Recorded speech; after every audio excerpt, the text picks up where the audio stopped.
Askreddit Asks, what's something horrible you've witnessed as a child but did not completely understand, only to discover later in life how horrible it really was?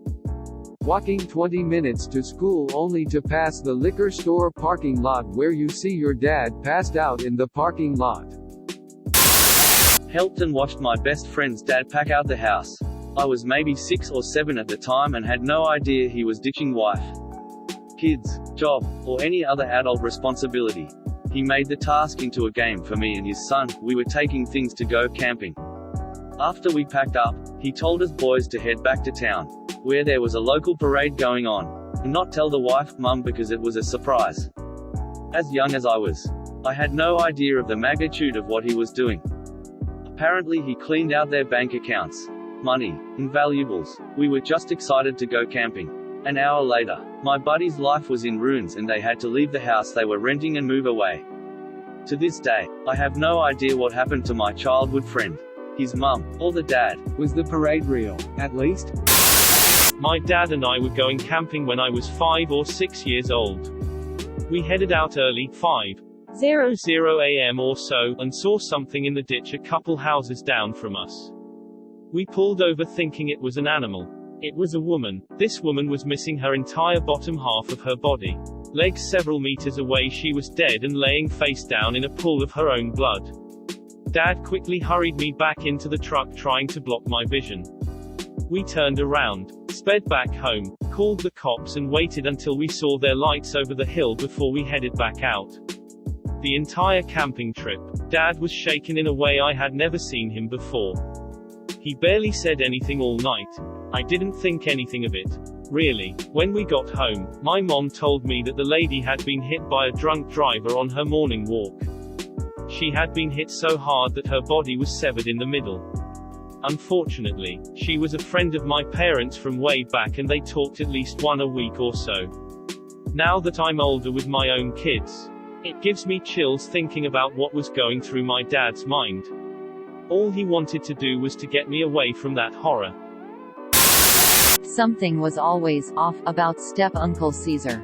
I saw him grope my older cousins as they ran away at family gatherings. He died after falling down the stairs. Drunk. We found out after his death that he was facing criminal charges for injuries caused by his DUI accident back then. They didn't jail people for that. I thought that was bad. But here it is some 20+ years later and my aunt died. I learned at her funeral that Uncle Caesar was molesting his stepson, my cousin, during those childhood years. Trouble is, we all complained about Uncle Caesar. No clue why nothing was done about him. Literally no one went to his funeral. At summer camp when I was 8 years old, I remember seeing a camp counselor in his mid-30s stripped down to the nude in the main bunk room surrounded by kids to change into his pajamas. What's even more messed up is he had a huge erection while doing it. I only realized how messed up it was years later. Edit. Added counselor's age. I saw a man put something in a woman's drink at a restaurant. She had gone to the bathroom and he put some powder in her drink. Back then, I didn't know what roofies were, so I thought maybe it was just medicine or something. It sickens me when I think about it now. I was maybe 3. Can't really remember. We were awakened by the siren of the fire truck. We ran to our lawn to see the neighbor's house engulfed in flames. As we're watching, they bring something out and let it on the grass but 20 feet from me. It's small and blackened. It was my best friend's charred body. I remember staring at it until my mom finally realized what it was and took us all back into the house. It didn't really register for a long time. For a couple weeks I kept asking if my friend was going to come back so we could play. Finally I stopped asking, and I guess I eventually forgot about him and what happened. It all came flooding back to me one day when I was in my 40s. And I confirmed my memories with my mom. That's awful. Jesus. My mom, great-grandmother, 2 sisters and myself were on a road trip home from visiting NC. I remember it pretty vividly because I was leaned forward between the front seats showing my grandma something. I heard my mom gasped and looked up. We were on a divided highway and in the oncoming lanes an SUV was flipping. It kept going, across the divided grass section, across our lanes of traffic and lodged in some trees on our side. My mom pulled over. This was probably around 1994-95. And my mom had a cell phone which was still not crazy popular. She called the cops as other motorists swarmed the scene to try to help. I was looking out the window. I remember all this luggage on the ground, just strewn across the ground hanging in the trees. Fairly close to the car there was a squarish green case. As I was looking at it I realized it looked like a sweatshirt. Thought that was pretty weird. Looked closer and I realized it was a body, folded in half. At the time I just pointed it out to my grandma. We left the scene shortly after as we weren't really any help and were just going to be in the ambulance's way. I can still vividly see that body. At the time I didn't associate it with death or even a real person. Later I came to understand that there was no way that person lived. How horrific the accident really was. And how terrifying it must have been for my mom and all the other drivers to see a car flipping uncontrollable into your lane. When I was little, I guess like 6 or something, a friend and I found a man sleeping in the bushes at our sports field. We thought it was some homeless guy that was sleeping there and we thought it was hilarious. We told everyone on the field and showed some of them the sleeping man. My uncle, who works for the police, also came with us when we asked him to come see our sleeping friend. A few minutes later, the game that was playing on the field was cancelled and the place where the man was swamped with police. I thought they came to wake the man up. Turned out a few years later, he was dead. I believe he was murdered in the park that connected to our sports field. Yeah, so I guess I found a dead man when I was 6. I don't know if this counts, but my cousin and I were the dumbest fucking children when we were younger. We had a game we played when no one was around. It doesn't have a name and it could have gotten us killed on a couple of occasions. Basically, we would get lollipops and push them down each other's throat. Like actually hold the lollipop stuck. And slowly slide the candy down. When I got anatomy in school it dawned on me how absolutely idiotic we acted as children. I hope the dumbfuck DNA doesn't run in family.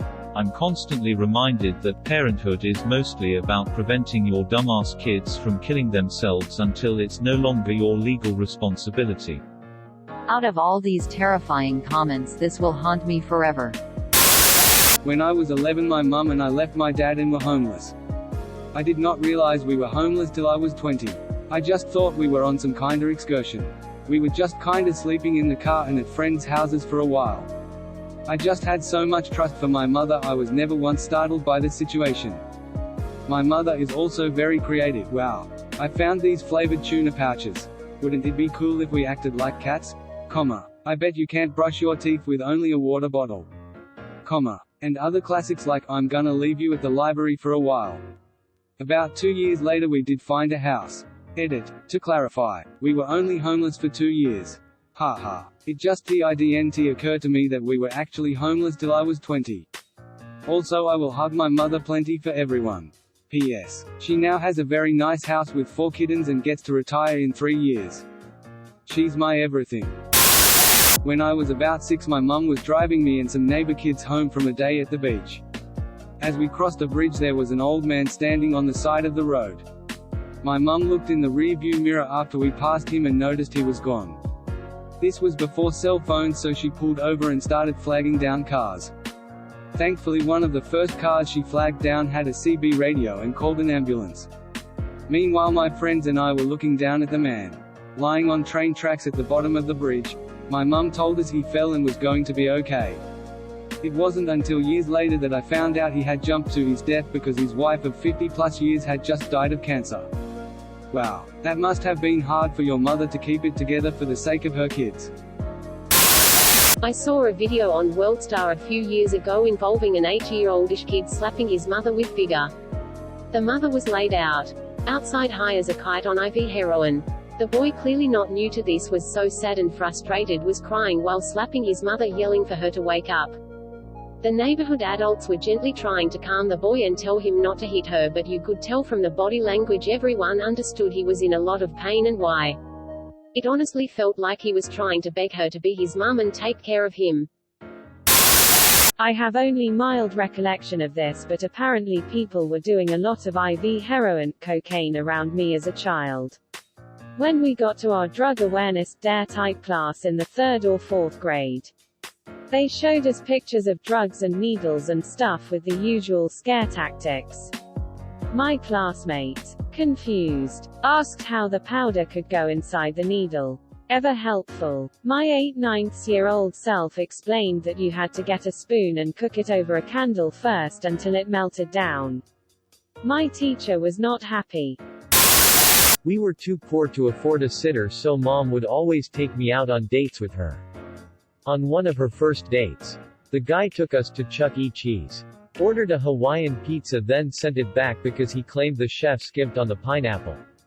Then at the end of the meal, he didn't leave any extra money on the table for the waitress like all of mom's other dates.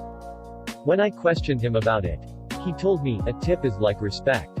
It's earned, not given. After that, we played some skee ball and he kicked all our asses.